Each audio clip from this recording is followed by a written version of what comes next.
Donc, on a fait notre sélection. Et maintenant, on va essayer de débattre pour n'en garder que 3 par catégorie, puisque les As d'or, c'est 3 par catégorie. Alors, on ne s'était pas mis d'accord du tout sur... on ne savait pas ce que l'autre allait Non, choisir. on n'en avait pas parlé avant. On n'avait pas Comme parlé ça, avant. Et du coup, on découvre là maintenant. Alors, les choix. les choix. Donc, toi, il te manque Hit. Alors, il me manque C'est ça Hit, oui, il me manque Museum Suspect aussi. D'accord. Et moi, il me manque Sea Salt and Pepper et il me manque Dodo qui est là puisque tu as récupéré la boîte qu'on pour a faire ta ici. sélection. Voilà. Donc, bah, on démarre par les enfants. On On démarre voit ce par que tu as les choisi, enfants. ce que j'ai choisi Allez, et puis c'est ce qui est parti. en commun ou pas. Alors.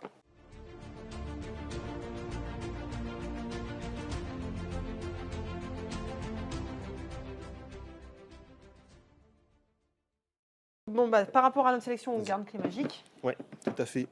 Donc, Clé Magique. Jeu de stop ou encore, jeu hyper fun, hyper ludique dans le sens où on récupère une clé, on ouvre un vrai petit coffre, On essaye c'est d'ouvrir. hyper concret.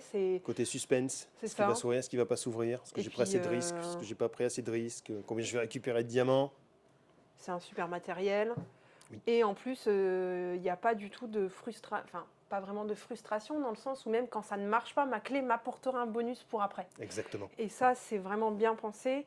Et ça permet de développer ce côté aussi de quand est-ce que j'utilise mon petit justement avantage à bon escient. Bref, un super jeu pour les enfants à partir de 5 ans où quand on le teste en animation, même les plus grands sont contents de jouer Oui, ça avec. fonctionne. Quoi. Ça fonctionne. Donc il fonctionne très très bien pour cette catégorie de jeux enfants. Donc clé magique, Clé magique. sélectionnée. Et en commun. Et en commun. Le ouais. deuxième, Ouais, en commun. Je t'avoue que celui-là, j'avais pas trop de doutes en fait quand ils le prennent. Il est vraiment chouette. Je me suis dit qu'en enfant, on pouvait quand même avoir à peu Normalement, près la même on devait sélection. avoir, ouais, c'est pas faux. Dodo. Dodo. Dodo, donc un jeu coopératif pour le coup, alors que tout à l'heure on était sur du compétitif, là on est sur du coopératif, tous ensemble. Dodo, alors on est sur quelque chose, moi je trouve un peu plus classique dans le sens où c'est une évolution d'un memory, mais avec ce côté hyper sympa du timer, de l'œuf qui descend à une vitesse bien. très lente. Je ne sais Mais- toujours pas comment ils ont fait d'ailleurs pour le faire descendre à cette vitesse-là. Non, j'ai ma petite idée, mais je vais la garder pour moi. Mais ce côté justement timer de l'œuf qui descend et vite, vite, vite, on se dépêche. Il va falloir, voilà, Et, il faut agir vite. et c'est vraiment un exercice pas évident de réussir à se concentrer tout en gardant un œil à côté.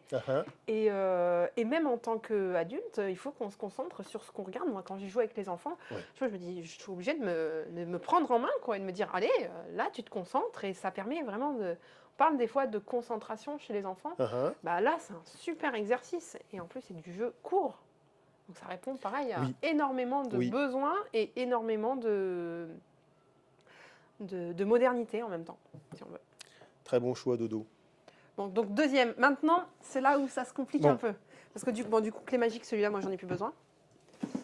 Donc moi, j'ai Feu Follet. Voilà, moi j'ai Museum Suspect. Et toi, tu as Museum Suspect. Voilà. Alors, je préfère qu'on défende nos chouchous. Moi, j'ai Feu Follet. Je suis restée dans le... Vraiment, je ne me suis pas partie sur Museum Suspect, pas parce que c'est un jeu que j'aime beaucoup. Mais le fait 8 ans, je ne l'aurais pas classé chez les enfants. Ouais, c'est vrai que... Et du coup, j'ai même pas pensé à lui pour les enfants. Parce que je le trouve vraiment beaucoup plus familial. Ouais, tu l'aurais mis plus en catégorie famille, toi. Ouais. D'accord. Mais du coup, je suis partie sur les Feux Follets, puisque c'est du jeu à partir de 5 ans, c'est du jeu d'anticipation, c'est du jeu aussi très ludique avec le côté de la bille qui descend, du coopératif ou avec des jolies petites figurines de sorcières. Petit côté rapidité aussi. Hein, petit côté un petit peu. Pour aller placer vite la fée et en espérant que la bille retouche à nouveau. La fée. C'est vrai. Et voilà, je trouve qu'il a un matériel innovant, on ne peut pas vraiment le rapprocher d'autres jeux. Non, c'est juste. Et je trouve que la sélection des As d'or, elle sert à ça aussi, à montrer des jeux qui sont très différents en définitive et qui amènent du renouveau de mécanique, du renouveau de matériel aussi. Donc j'ai choisi Feu Follet. Voilà, effectivement. Je défends mon petit... C'est vrai que moi j'étais parti sur Museum Suspect parce que ce côté déduction qu'on retrouve dans d'autres jeux aussi, mais qui était affiné en fait avec ces cartes indices qu'on va aller chercher et puis on va éliminer petit à petit les différentes possibilités. Mais c'est vrai que là où je te rejoins quand même, il faut le dire, qu'on est plus sur du 8 ans et plus, et que je suis peut-être allé un peu au-delà de la catégorie enfant, parce qu'il y a ce côté où on va mettre en jeu des jetons pour essayer d'obliger les autres à surenchérir. Et cette notion de surenchère et cette notion aussi d'aller mettre des jetons sur les suspects pour qu'à la fin, on puisse avoir la somme la plus élevée pour remporter la partie, elle est peut-être effectivement un petit peu plus compliquée à gérer en dessous de 8 ans. Donc, et puis, c'est la gestion des petits jetons. Donc sur ce coup-là, c'est vrai que je vais peut-être changer d'avis et partir effectivement. Du coup, je vais te rejoindre sur Colline au feu follet, parce que il va être quand même plus abordable sur cette tranche d'âge. Je pense qu'il a plus sa place dans la catégorie enfant, en effet. Donc on n'a pas trop de mal à se mettre d'accord, si je comprends bien. Et du coup, Colline au feu follet devient notre 3e jeu sélectionné pour cette catégorie enfant. Et donc, du coup, notre sélection, si on était jury aux As d'or, et bien là voilà, Clé magique, Feu follet et Dodo.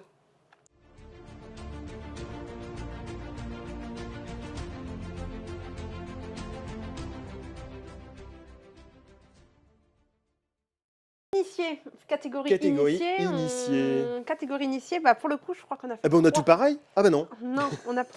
Alors là, ça va être plus compliqué parce que autant les enfants, c'est vite d'accord. Oui, c'est vrai. Là, il va falloir qu'on débatte un petit peu plus, puisqu'on a fait 3. Il te manque Hit. Il me manque Hit, ouais.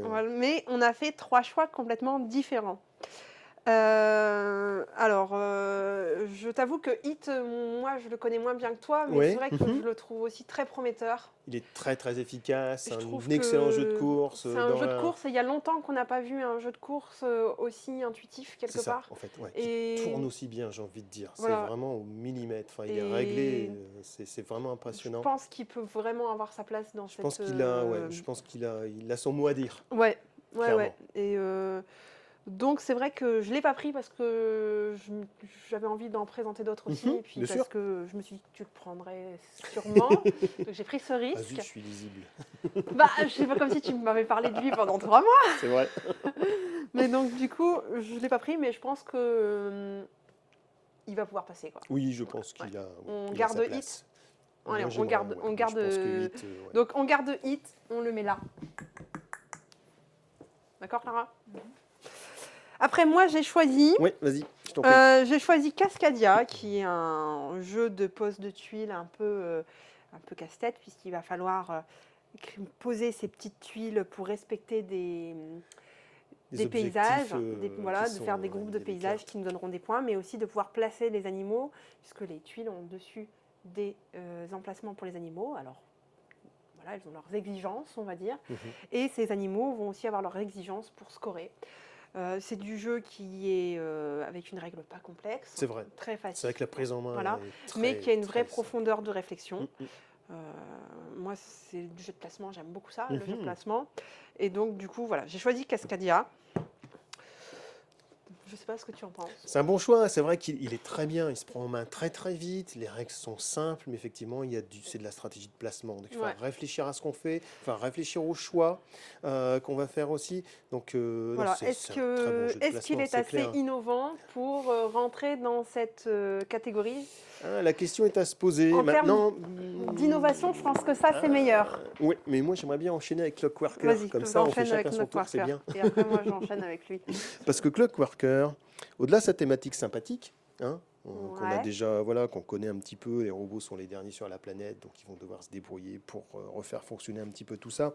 Clockworker, on est sur de la gestion de ressources, de l'achat de cartes, on a des petits robots qui sont franchement tout mignons, c'est le cas de le dire. Alors, ça ne devrait pas poser forcément dans la balance, mais voilà, ils sont trop mignons, les robots. Le matériel est important. Le matériel est important dans un jeu. Jeu de gestion de ressources, on va faire des choix, on va utiliser les ressources pour faire l'acquisition de nouvelles usines ou d'artefacts.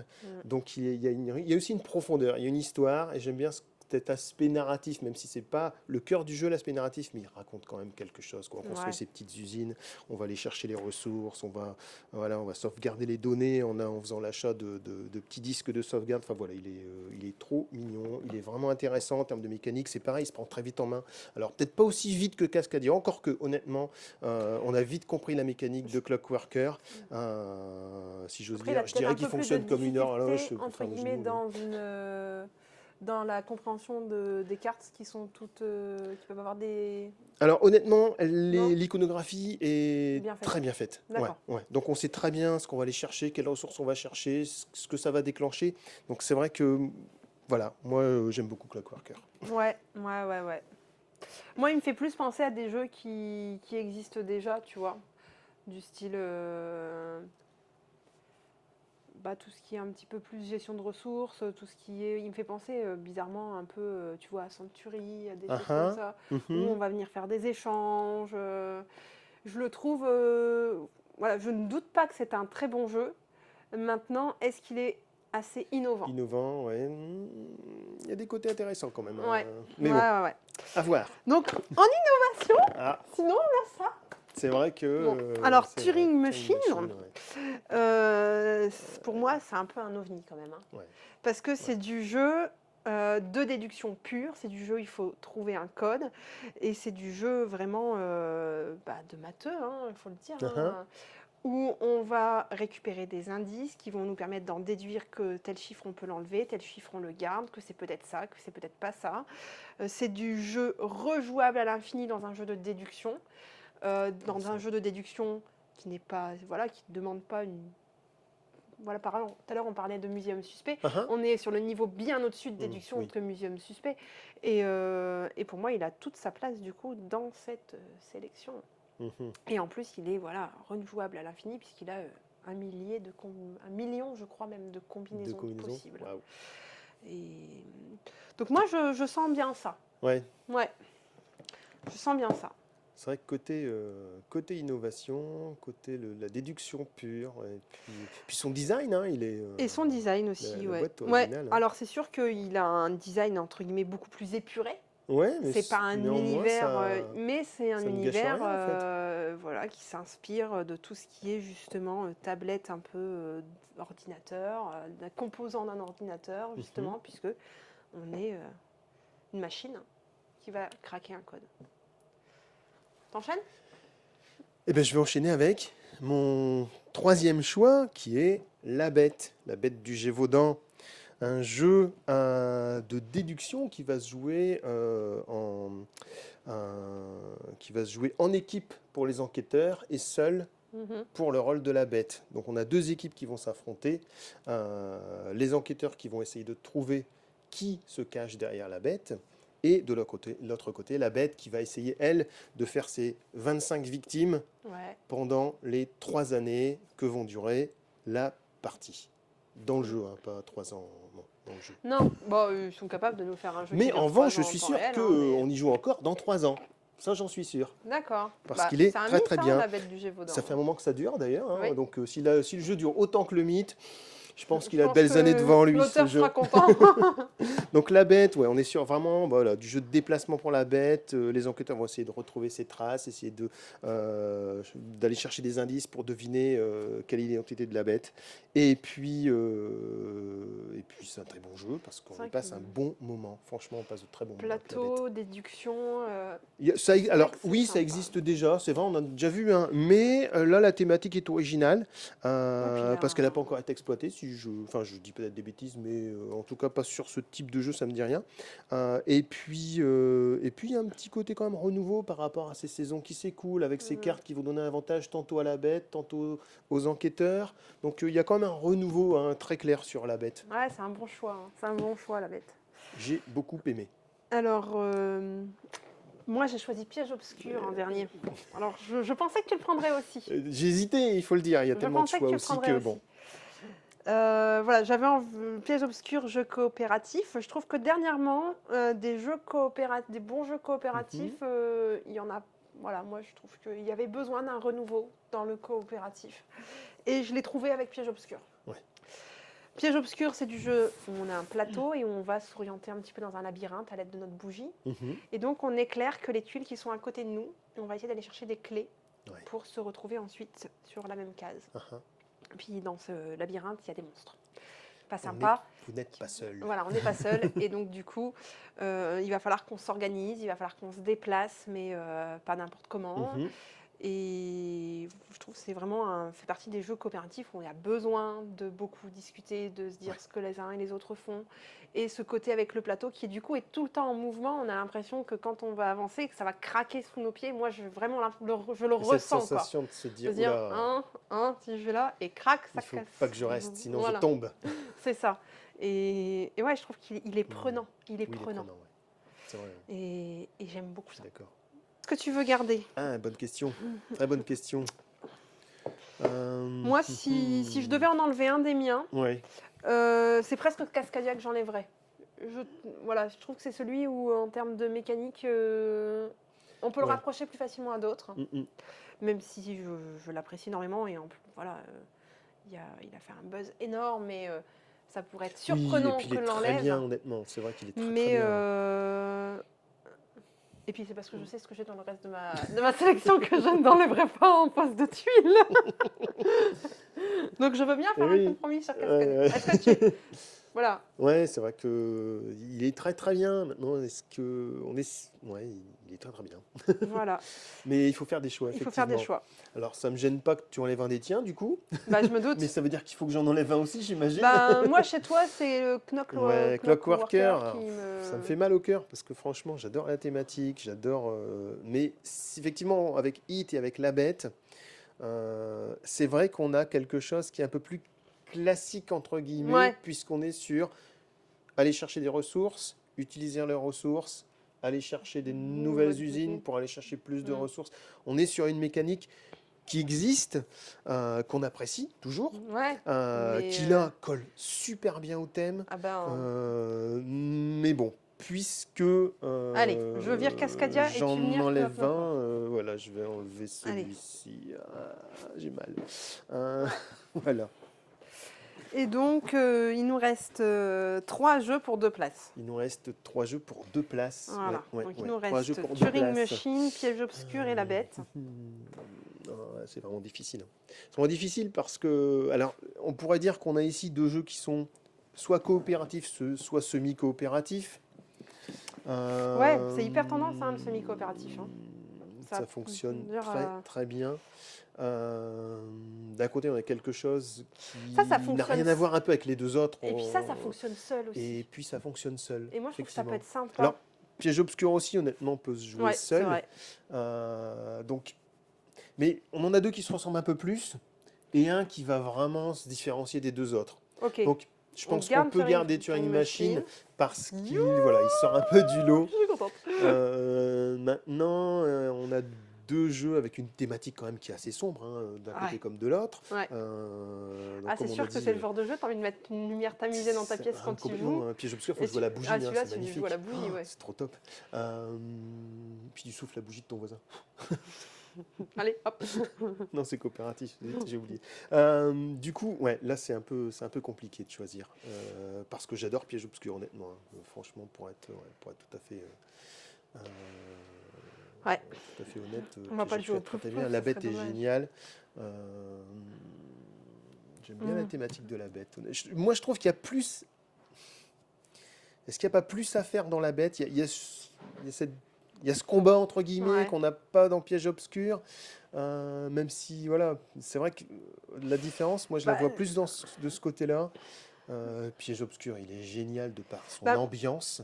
Moi, j'aime bien aussi son côté clairement. Où, pour une fois, dans un coopératif, tu vois, ce qui arrive des fois, c'est que tu as le tour de chacun et puis après, tu as le tour du jeu. Oui. Et là, c'est pas le cas. C'est-à-dire que tu peux bien avancer et jusqu'au moment où tu tombes sur un monstre qui peut te faire bien galérer, quoi. Tout à fait. Et du coup, ta partie, elle peut d'un coup se retourner sans... Voilà, après, c'est peut-être ce côté du coup un peu aléatoire qui fait que... Il y a beaucoup plus d'aléatoire, effectivement. Qui fait que ça peut plaire à certains et moins plaire à d'autres. Effectivement, c'est vrai. Il y a ce mais côté ça donne aléatoire. aussi cette rejouabilité, quoi. Et c'est vrai que La Bête, le côté aléatoire, on va le trouver dans les cartes saison, en fait, dans les différentes cartes saison, qui, selon le tirage, vont tantôt avantager les enquêteurs, tantôt avantager La Bête, mais qui vont permettre justement qu'une partie ne soit pas l'autre aussi. Donc d'un côté, de par les choix de chacun, et en plus par le choix des cartes saison. Après, La Bête, étant donné qu'il y a 2 possibilités aussi pour les enquêteurs de gagner, c'est-à-dire qu'il n'y a pas qu'une seule solution non plus. Ça, c'est ce qui fait sa force aussi. C'est-à-dire que si ces enquêteurs empêchent la bête de faire ses 25 victimes, en revanche, il ne faut pas oublier quand même que la bête prend en compte à la fin du scoring ses jetons identité. Donc ça pèse aussi dans la balance. Donc il faut aussi, entre-temps, pendant la partie, essayer de lui grappiller ces jetons-là et de deviner, d'être au bon endroit au bon moment. Et puis il y a ce côté de jeu de cache-cache qui est absolument génial. C'est la bête, alors est-ce qu'elle s'est déplacée d'une lieu, de 2 lieux, de 3 lieux, de 4 lieux? Où est-ce qu'elle est Voilà, est-ce qu'elle est derrière moi? C'est ça, donc la direction elle est partie. Est-ce qu'elle utilise un pouvoir pour aller beaucoup plus loin? Ouais. Il y a vraiment, il y a une profondeur qui est, de jeu qui est vraiment intéressante dans la bête, clairement. Ouais, c'est inévitable. Et c'est ce qui fait vraiment toute la tension, voilà, c'est palpable quand tu joues à la bête. Ça, c'est vraiment palpable. Donc c'est vrai qu'entre les deux, même si j'adore Piège obscur, je partirais quand même sur la bête parce qu'on est en confrontation avec aussi un humain en face qui va prendre des décisions et qui va se poser aussi beaucoup de questions, qui va entendre. Alors quand on est la bête, c'est génial parce qu'on entend la réflexion des enquêteurs qui se dit tiens, si j'allais là-bas, puis là on se dit non, pas par là, pas par là. Pas par là. Ouais, c'est bon, ou alors c'est l'inverse, c'est super, ils sont partis par là, c'est dans tout jeu où tu as le côté où quelqu'un fait deviner à l'autre, où tu dois pas te faire attraper, ou tu dois trouver. C'est ça. Des fois c'est dans va pas par là, des fois c'est mais si, c'est ça, vas-y. Bon, écoute, je te suis si tu veux. On garde la bête. Ouais, moi, je on pense garde la que bête. Et il faut faire un choix, même si c'est difficile de faire un choix. On enlève Piège obscur. On passe de très bons moments à Piège obscur. Moi, on enlève Piège obscur, mais voilà, il finit. S'il y en avait 4 à mettre, c'est sûr qu'on mettrait lui, je pense.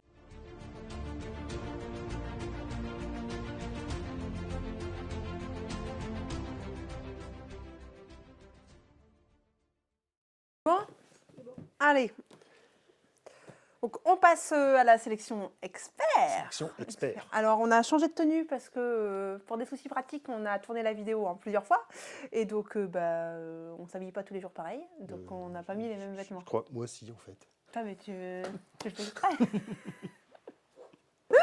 Sélection expert. Sélection expert. Alors moi j'ai choisi Ark Nova, Bitoku et Azul Jardin de la Reine. Ok, moi c'est rigolo parce que Bitoku, Extinction et Sleeping Gods. Ok, bon déjà il y en a un qu'on a en commun. Il y en a un, on sait déjà qu'on n'a pas besoin de se battre. Celui-là fait l'unanimité. Bon alors c'est plutôt toi qui es jeu expert, t'es meilleur que moi en général, donc je te laisse le présenter. Je suis pas meilleur, mais j'en joue plus. T'en joues plus. On va dire. Donc t'es meilleur. Donc Bitoku, on est sur un jeu à la fois de placement, puisqu'on va venir placer des dés sur le plateau, un jeu aussi de draft de cartes, parce qu'on va récupérer des cartes pendant la partie. On va commencer avec un petit deck de cartes, on va en récupérer pendant la partie, on va aller jouer pour faire des actions sur le plateau, et des actions, il y en a beaucoup. C'est ce qui fait aussi qu'il est expert, c'est qu'on a accès à beaucoup de choses rapidement. Très très vite, on a accès à toutes les actions du plateau. On va en rajouter d'autres via la construction de bâtiments, ce genre de choses. Il ne faut pas se perdre. C'est ça en fait. L'idée, c'est d'avoir une petite ligne directrice qu'on a grâce à une carte objectif pour commencer. Et on va récupérer d'autres cartes objectifs qui vont nous diriger un petit peu. Mais néanmoins, on peut s'en sortir aussi sans avoir cette carte objectif en tête toujours en fait. Il y a plein de choses à faire, c'est très riche et c'est très agréable à jouer. Alors il faut un petit peu de temps pour le prendre en main, ça il faut le reconnaître, mais c'est un jeu expert. On est dans la catégorie expert, souvent on n'y coupe pas. C'est rare d'un jeu expert où on a tout vu, tout lu, tout fait à la première partie. C'est ça, exactement. Faut pas se leurrer, voilà, sinon il serait pas dans cette catégorie-là. C'est ça, et donc voilà, pour, on est d'accord, pour en faire le tour, sélectionne. On le sélectionne, mais carrément. Hop, on va en garder un. Alors, je vais garder celui qui n'a pas le film. Ça évitera les reflets. Comme ça, celui-ci. Voilà, on le met là. Je le mets de côté. Alors, maintenant, il va falloir défendre ces choufs. Maintenant, effectivement, on a des petites différences, on dirait. Bon, alors moi, j'ai Azul. Alors, ça peut paraître surprenant parce que Azul, on connaît la gamme depuis un moment maintenant. Mais je me suis dit, le Jardin de la Reine, c'est le dernier opus qui, en termes de difficulté, en termes de casse-tête, monte vraiment d'un niveau. Et je me suis dit, après tout, l'année dernière, on a vu Seven Wonders Architect, pourquoi pas ne pas revoir un nouvel Azul? C'est vrai. Après tout, je me suis dit que c'est faisable. Et donc, du coup, je l'ai pris parce que moi, c'est vraiment une gamme que j'aime beaucoup. Et celui-là, d'autant plus parce que j'aime vraiment beaucoup ces jeux casse-tête, ces jeux où on a un plateau individuel, où on va aller récupérer des choses, où on va s'organiser. Ici, dans cet opus-là, on mêle forme et couleurs. On va pouvoir récupérer des tuiles qu'on va pouvoir jouer. Alors, récupérer des espaces plateaux, je dirais, ce que j'appelle des tuiles. Et puis, on va récupérer aussi les mosaïques, les traditionnelles mosaïques qui sont ici hexagonales. Et on va pouvoir jouer les uns comme les autres un petit peu, puisque quand on va devoir construire, on aura toujours ce système de paiement. Et on va essayer de créer des espaces de forme ou de couleurs pour marquer des points. Ça se joue en 4 manches, et à chaque manche, certaines formes, certaines couleurs donnent des points pour à la fin comptabiliser ce qu'on a sur le plateau. Voilà, c'est très, très riche, j'ai envie de dire, en termes de stratégie, et c'est une règle qui n'est pas imbuvable, et moi c'est ce que j'aime beaucoup. Voilà. Donc j'ai sélectionné celui-là. Voilà. Azul, le jardin de la reine. Ouais. Alors moi, j'ai choisi autre chose. Ouais. Je suis parti sur Extinction. Alors Extinction, on est sur un jeu qui a une thématique forte, puisque le but, ça va être de sauvegarder une espèce d'animal. Alors, il faut savoir qu'il y en a quand même 3 dans la boîte, donc ça, c'est sympathique. Ça fait 3 scénarios différents. Exactement. 3 possibilités de jeux différents, on va dire un petit peu. Effectivement, les mécaniques vont rester les mêmes, mais néanmoins, on va avoir des conditions qui vont varier un petit peu. C'est pas du jeu one-shot où une fois qu'on a joué un scénario, on le connaît, puisqu'on peut quand même rejouer sur la même espèce. Complètement, oui. Complètement. Mais chaque espèce a sa règle propre. C'est ça, exactement. Donc avec un côté évidemment coopératif pour Extinction. Moi, c'est ce qui m'a plu aussi. C'est que là, on va jouer tous ensemble pour sauver les animaux, ce qui est plutôt sympathique, il faut le dire. Et convaincre les ambassadeurs. C'est ça, exactement. L'objectif étant de convaincre des ambassadeurs, alors de façon différente, et de poser surtout de nouvelles actions. On va commencer avec un certain nombre d'actions au départ, sur lesquelles on va venir poser des dés. On garde ce côté aussi. Tiens, c'est marrant, il y a des dés comme dans Bitoku. On va lancer les dés. J'ai l'impression que j'aime bien lancer les dés puis les positionner sur le plateau, je crois. Je crois que c'est ça, parce que tu as toujours aimé beaucoup Lueur aussi. Vrai, et voilà, on est en plein dedans dans les dés. Et donc ça va être un peu pareil, on va lancer les dés, on va venir les positionner sur des actions, on va acheter 2 nouvelles cartes actions qu'on va poser pour créer d'autres possibilités de faire encore plus d'actions, et on va essayer de s'organiser pour pouvoir chacun poser ses dés, parce qu'il y a des contraintes de pose de dés. Ouais. Donc voilà, moi c'est ce que j'aime beaucoup, la thématique plus la mécanique qui tourne bien. Franchement c'est pareil, ça se prend plutôt vite en main, et on passe un bon moment, et puis voilà, c'est pour une bonne cause, c'est sympathique de sauver les animaux. Ouais, alors moi chez les animaux, j'ai Ark Nova, dont on a beaucoup entendu parler. On est aussi sur du gros jeu expert. Hop, j'ai bougé lui. On est, alors pour le coup, sur la même thématique, puisque on est aussi sur la sauvegarde des animaux, ici plutôt au niveau des zoos, où on va essayer de faire évoluer ces espèces, on va essayer de faire évoluer ces spécialistes, et on est dans un jeu qui n'est pas du tout coopératif pour le coup, puisque là, c'est du chacun pour soi, et on va réaliser des actions, on va réaliser vraiment des actions pour faire de moi je trouve que c'est de l'optimisation complète, puisque on va sauvegarder entre guillemets ces espèces, on va faire évoluer ces spécialistes pour avoir la plus belle rayonnance, j'ai envie de dire. Et voilà, on a un certain nombre de tours, donc il ne faut pas se perdre non plus. Non plus, ouais. La thématique est très intéressante, elle est très sympa aussi. Oui, mais on sent puis le fait de chacun gérer son zoo aussi. On sent que de toute façon, la nature, le respect de la planète, c'est quand même des thèmes qu'on retrouve de plus en plus dans les jeux dernièrement. On sent que dans les auteurs de jeux et que dans le monde du jeu en général, l'écologie, la sauvegarde de la planète est quand même quelque chose qui est de plus en plus au centre des attentions. Et c'est vrai, très chouette, je trouve aussi. Ça va être sensibilisé aussi en même temps. Voilà. Oui, et puis très du côté pédagogique, parce que là, il y a plein de cartes animaux. Et donc, du coup, on va découvrir des espèces, on va découvrir des petites spécificités. Donc, il y a aussi un côté un petit peu, alors, j'ai pas envie de trop dire pédagogique, parce que c'est pas du jeu qui est fait pour de l'apprentissage à la base et pas orienté pour les enfants, c'est du jeu d'adulte.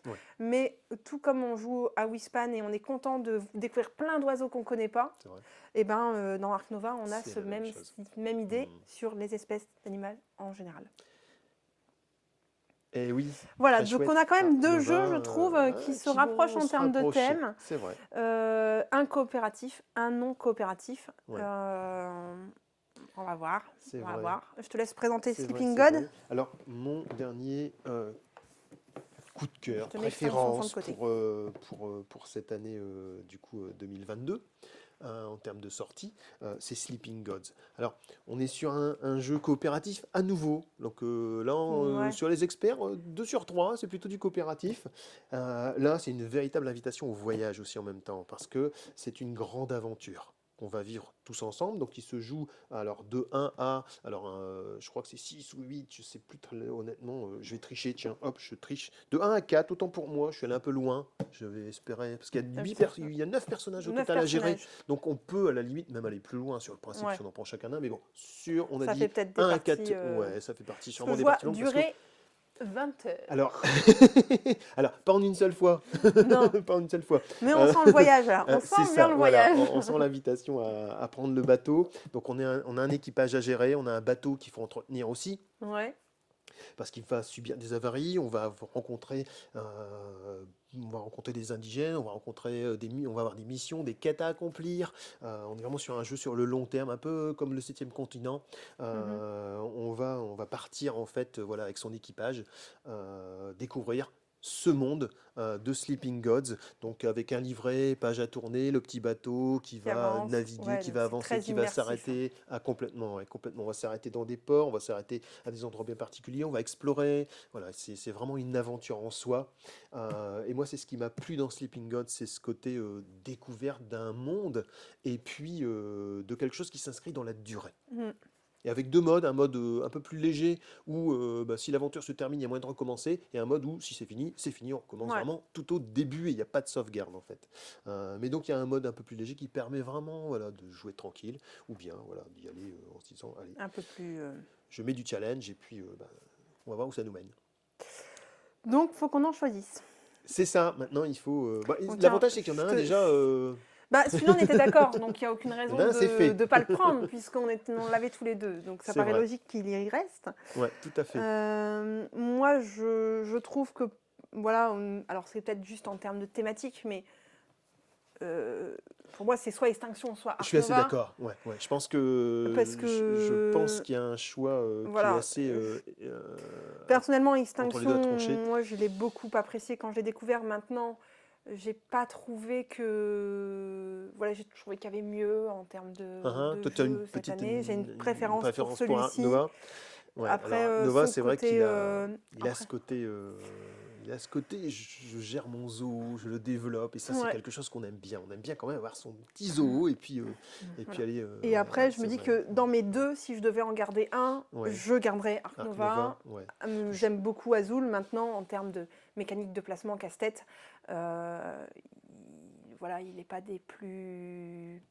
Alors, il est très très bien, mais je pense que c'est des mécaniques qu'on a déjà vues en plus dans Azul, et donc du coup, si je devais en garder un des deux, je garderais celui-là. Puis Azul a déjà été récompensé aussi, pas celui-ci, voilà. mais voilà, la gamme, Voilà. j'ai envie de dire, elle a déjà reçu C'est ce qu'on s'est dit l'année dernière avec Seven récompense. Wonders. C'est vrai. Moi, je me suis dit, Architect, on a déjà vu Seven Wonders, Pourquoi Et ben si. Bah oui, parce que c'est vrai qu'il avait cette facilité. Il a cette facilité, et c'est vrai dans le jeu, et puis,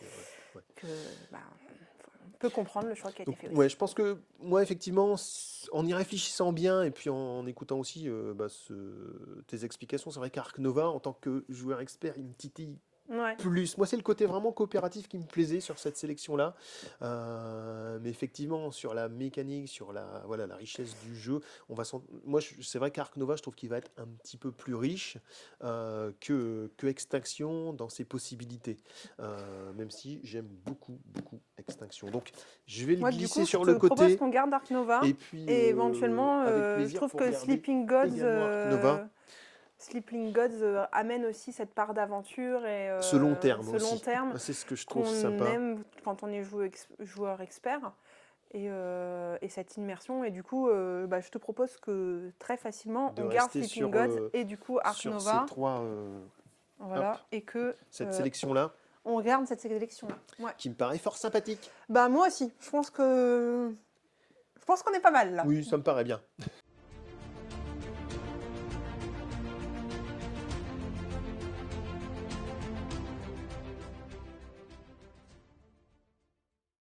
Dernière catégorie.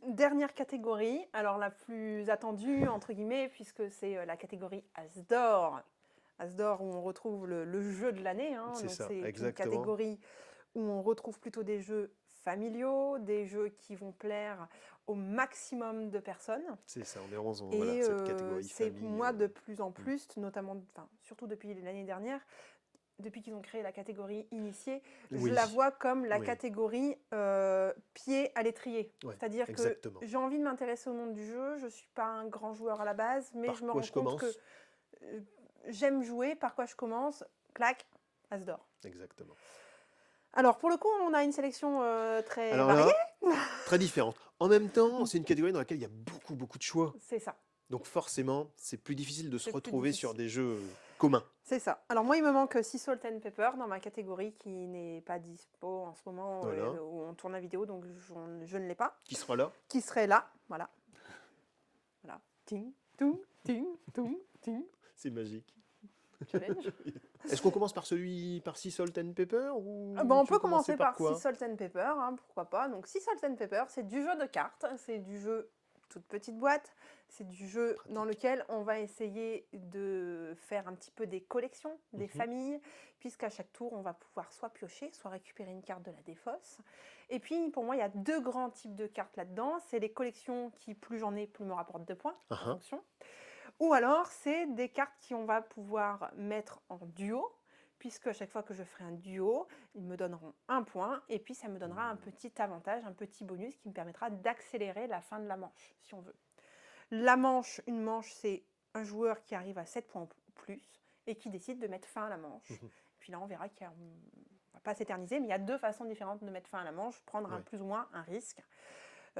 Pour moi, c'est du jeu hyper abordable, c'est du jeu malin, où il y a vraiment ce sel qui plaît aux joueurs, et en même temps qui est du jeu qui se met très vite en place, avec des jolis petits dessins en origami. Oui, c'est vrai. Et donc, voilà, c'est le genre de jeu où quand je l'ai découvert, je me suis dit, putain, mais ils n'ont pas encore fait le tour des jeux de cartes, pourquoi j'ai pas pensé à ça? Voilà, pourquoi c'est pas moi qui l'invente celui-là, tu vois? Voilà, c'est partie de ce genre de jeu où on se dit, Ou c'est ce ah, qu'on mais ça a n'a pas comme encore ressenti. été fait, mais c'est une super idée. C'est une super idée. C'était simple, fallait surtout y penser. Voilà. Donc, il se retrouve dans ma sélection. Et puis un format qui se transporte facilement. Et aussi. puis un format, ouais, ça se met dans le sac, chouette. ça Hop, se met on partout. le sac, la poche, le sac à dos, on part. Petit ouais, format, petit c'est prix, voilà. Grand jeu dans une petite boîte. C'est vrai qu'il Moi, est je bien. rentre dans C'est vrai qu'il est bien. cet explicatif-là. Eh bien, moi, j'ai choisi autre chose. J'ai choisi paquet de chips. Ouais, ça, alors pourquoi? Parce que je suis gourmand, déjà. J'adore le format, franchement, le packaging est génial. Mais ça va au-delà de ça, bien sûr. Packet Chips, on va être sur un jeu de pari, un petit peu. Un jeu voilà, où on va prendre des risques. Donc l'idée, c'est de parier sur les types de chips, le nombre de chips qui vont sortir du paquet. On est dans du jeu de proba. Hein, C'est ça, c'est exactement ça. On va de la poser proba, 4 cartes, 4 manches. À chaque fois, on tire des chips. On va choisir d'éliminer certaines de nos cartes qu'on a en main pour garder celles sur lesquelles on veut parier ou ne pas parier. Donc on remplit on réussit le pari ou on ne souhaite pas réussir le pari. C'est ça. Et à partir de là, au bout de la 4e manche, on compare, on fait le point. Voilà. Et c'est celui qui a le plus de points qui a gagné. Exactement, c'est ça. Donc paquet de chips. Oui, moi, c'est des j'aime petites parties courtes. bien parce que c'est ça. Joueurs dedans. Voilà. Ça se joue vite. C'est pareil, niveau transport, facile à transporter, ça se glisse c'est efficace. dans le sac et puis, facilement. C'est vrai que c'est une très bonne idée de l'avoir fait sur ce format-là. C'est génial. C'est excellent. Alors, moi j'ai un peu plus grosses boîtes, on a parlé de petites, toi tu as encore... Moi j'ai à la manière d'Arcimboldo. Alors c'est du jeu qui est sorti il y a quelques mois maintenant, mais qui est quand même de 2022, c'était plutôt du jeu de début 2022. C'est un jeu, personnellement, que je trouve très original, sur lequel on accroche tout type de personnes. Et des gens aussi qui sont à la base moyennement joueurs, parce que c'est du jeu où on va composer un tableau à la manière d'Arcimboldo, c'est-à-dire avec des fruits et des légumes. Et donc on vous donne un thème, et en fonction du thème, vous allez venir composer votre tableau. Voilà, il y a toute une expérience imaginative, d'introspection un petit peu, chacun dans son coin. Et puis après, on va expliquer ce qu'on a fait, et puis on va découvrir que un thème en particulier va parler de façon différente aux autres, et on peut jouer jusque 6. Et puis, on peut jouer surtout à tout âge. Oui, c'est vrai. Voilà, pour l'avoir fait en festival, pour l'avoir fait sur des tables avec les enfants, les parents, les grands-parents, ça marche toujours aussi bien. Et donc, pour moi, ça répond vraiment à cette catégorie, qui est une catégorie où on fait jouer tout le monde, avec un matériel hyper sympa, hyper original. c'est du jeu où, en définitive, on s'en fiche de gagner des points ou pas. On vit un moment ensemble autour d'un jeu. C'est ça, on crée, on habille le tableau. Ouais. Alors, on reste quand même dans le comestible. On est dans le comestible, voilà. C'est ça. On est dans le comestible. Jeu suivant ? Jeu suivant. Allez, je choisis Next Station London. Donc on n'est pas tout à fait sur un roll and write, on est sur ce qu'on appelle le flip and write. Donc on va retourner une carte et ensuite on va prendre une décision d'aller cocher, d'aller tracer une ligne sur sa ligne de métro. Donc on a un ensemble de stations de métro qu'on va relier les unes aux autres pour maximiser les points. Donc il y a des petites règles de points en fait qui font que si on traverse la Tamise, on marque des points. Si on va sur des stations touristiques, on marque plus de points. Voilà, ça va évoluer. Donc on va retourner la carte. D'aller voir les différents quartiers. C'est ça, tout à fait. Exactement. On va retourner la carte, il y a un symbole. On va essayer de trouver une station sur notre plan qu'on peut relier, qui a le même symbole. Et en fonction, on va agrandir cette ligne de métro. Et on va parfois faire des stations communes à certaines lignes pour maximiser les points également. Oui, on est vraiment sur un réseau métro et la logique d'un réseau de métro. Si on prend n'importe quelle grande ville, on sait qu'il faut qu'il y ait des stations où on puisse changer de ligne. Pour aller et donc d'un forcément, point à un autre. quand on fait des croisements, ça va nous donner des points supplémentaires. Donc voilà, ma sélection pour ce côté famille. Puis il est très abordable, c'est ce qui est sympa. Il se joue rapidement aussi. Une fois qu'on a compris la mécanique, ça va très vite. On est plus sur un jeu un peu plus stratégique. Oui, tout à fait. On ne va pas faire n'importe quoi, mais on est sur une règle très facile à prendre en main. Et on est sur quelque chose avec du matériel aussi pareil, très minimaliste, j'ai envie de dire. C'est ça. Mais avec une richesse à l'intérieur. Puis ce côté crayon de couleur qui nous donne le départ en définitive et qu'on va faire tourner entre les joueurs. Ce qui fait que des fois, ce qui se passe dans un jeu de roll and write, c'est que comme on retourne tous et on joue tous en même temps, on aurait des fois tendance à, au départ, faire les mêmes choses. Et là, on ne peut pas. Exactement. Puisqu'on démarre chacun avec un crayon différent, donc d'une station de base différente. Et je vais pas regarder ce que fait mon voisin. Mais de toute façon, il part pas du même endroit que moi. Pas. Donc, même si on a les mêmes objectifs communs, débrouille-toi, quoi. C'est ça. C'est ça. Ouais. Next Station London.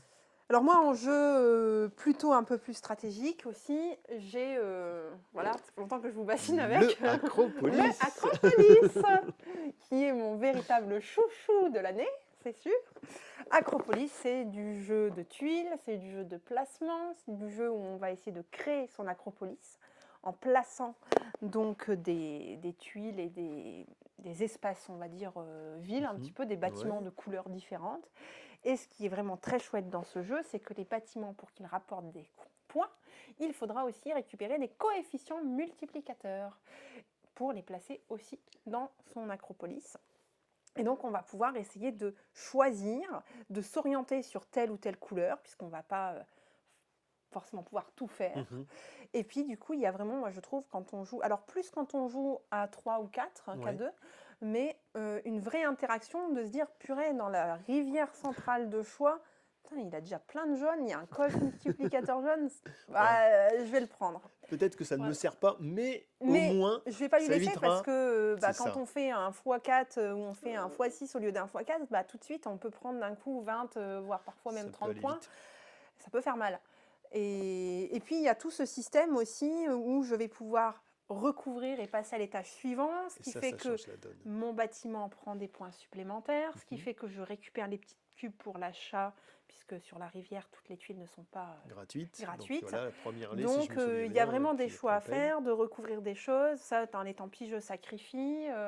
Avec des types de bâtiments qui fonctionnent en termes de placement de façon différente. C'est ça. Ce qui est aussi très chouette. Et puis, c'est du jeu qui tourne très vite. Et c'est du jeu qui, quand on a joué, alors pas la première partie, mais quand on a fait déjà 2-3 parties, on a plié la partie en 30 minutes. Ça va vite. Et ça, c'est agréable. C'est vraiment génial. C'est agréable. Donc voilà, donc moi, c'est le chouchou suprême de cette année. Celui-là, je vais avoir du mal à le détrôner.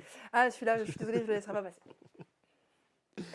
Et mon petit dernier, c'est Kawal. Ouais. Qui est un jeu de 2 joueurs pour le coup. Oui. Alors, comme il n'y avait pas de jeu de joueurs, je me suis dit que c'était sympa d'en parler aussi. Parce que les Oui. jeux de joueurs, c'est vachement sympa. Oui, puis c'est une Parce que jolie c'est gamme abstraite en optimisé. plus Bah oui, oui, alors là, dans lequel il complètement, pour s'inscrit. le coup, puis c'est un beau jeu. Oui. Honnêtement, c'est un beau jeu, il est qualitatif, le matériel est beau. Et puis oui, les 2 Ouais, joueurs, l'avantage, c'est que c'est optimisé pour 2, donc on est sûr que ça ouais. fonctionne à 2, et ça, c'est top. On peut Moi, retrouver ça me plaît beaucoup. la vidéo qu'on a Euh, fait sur. Alors moi je dis Kawale. Je sais pas Oui, s'il bah, faut dire. on On sait sait pas pas trop, trop on s'il faut sait pas dire trop, Kawale ou Kawale. Kawale, On veut bien la Kawal, réponse d'ailleurs. oui, c'est vrai. Mais la vidéo, donc le zoom qu'on a fait où on joue, je crois que c'est avec Clara que je joue, et où on explique les règles en même temps. Super. Donc Voilà. voilà, un jeu de placement et de déplacement, Ouais. on va dire, hein, pour la faire courte. De la stratégie avec De un l'anticipation. apprentissage qui dure 15 secondes, 30 secondes, hein, Ouais, c'est ça. honnêtement, pour expliquer le jeu, pour Hein, comprendre c'est comment ça fonctionne. Et puis ensuite, ben voilà, on se lance et puis on essaye de On est, gagner en alignant on nos est, 4 pièces de la même couleur. on est typiquement sur, pour moi, le jeu où on fait une partie, on fait la revanche, et si Ah on a mais oui. égalité, on fait la belle. Ah mais complètement, complètement. Il y a une Voilà. addiction, Il y a une addiction. clairement. Je me suis fait avoir. Attends, je recommence, je vais pas me faire avoir Vengeance. comme ça. Voilà. Donc, Donc il faut qu'on choisisse. Kawal. Maintenant, oui, il faut faire un choix. Donc on a Sea Salt and Pepper, hein, que je sais pas, on va le mettre. Qui sera là?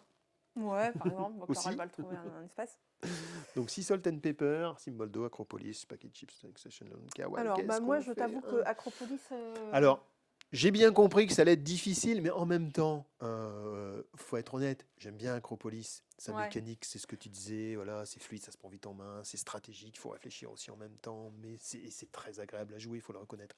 Donc Acropolis, je vais pas dépenser de l'énergie à me battre pour dire non, on prend pas Acropolis, parce qu'effectivement, je l'aime beaucoup aussi. Ouais. Donc voilà, je pense qu'on peut c'est bien. effectivement Je l'avance. le garder.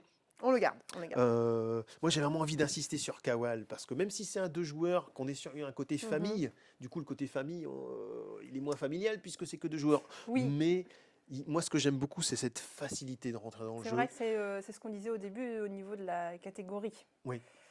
Alors, c'est sûr qu'il reste un côté un peu classique d'alignement, puisqu'il faut aligner ses pièces. C'est vrai. Maintenant, c'est vrai que quand on regarde, nous, l'expérience qu'on a eue sur ce jeu en magasin, on se rend compte qu'il plaît tout de suite à tout le monde. C'est ça.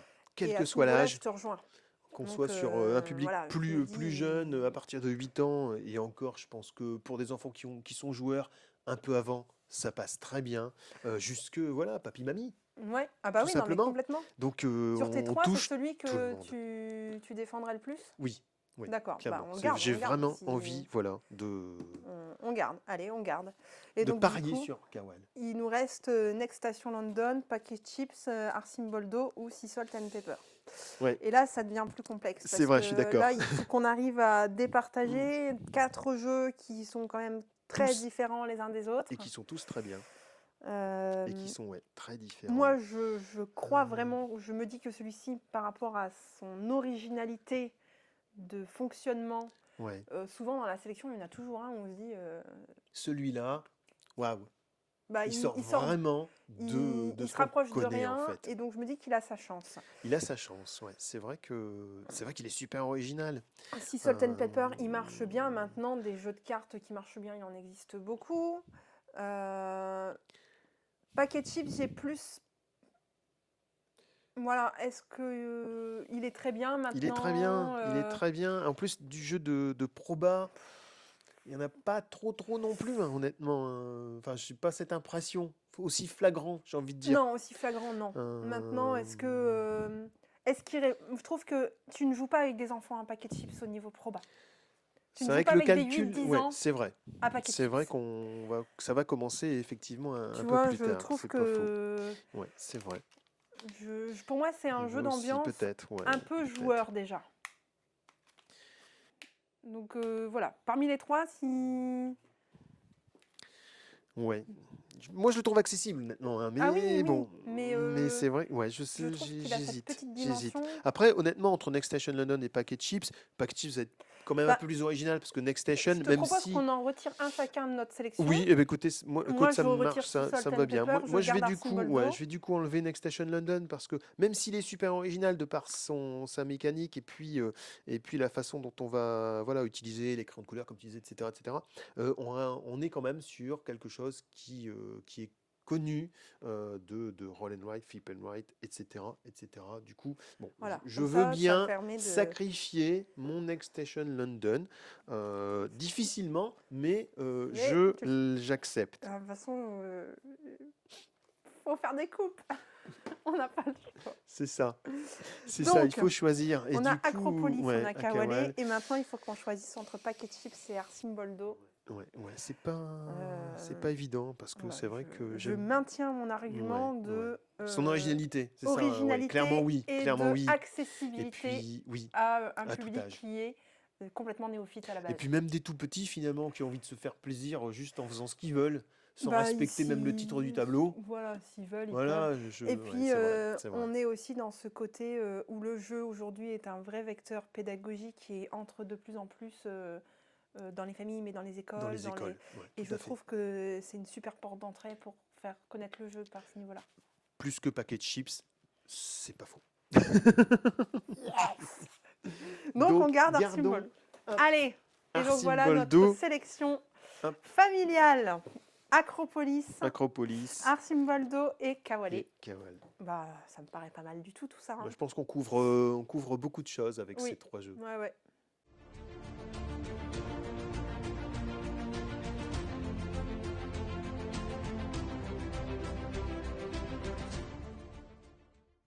Notre sélection Asdor, c'est notre sélection, hein, c'est une sélection pas du tout officielle. Nous, c'est ceux qu'on avait envie de mettre en avant et ceux qu'on a toujours plaisir à faire découvrir aux gens qui nous demandent les jeux qui nous ont plu cette année. Ouais.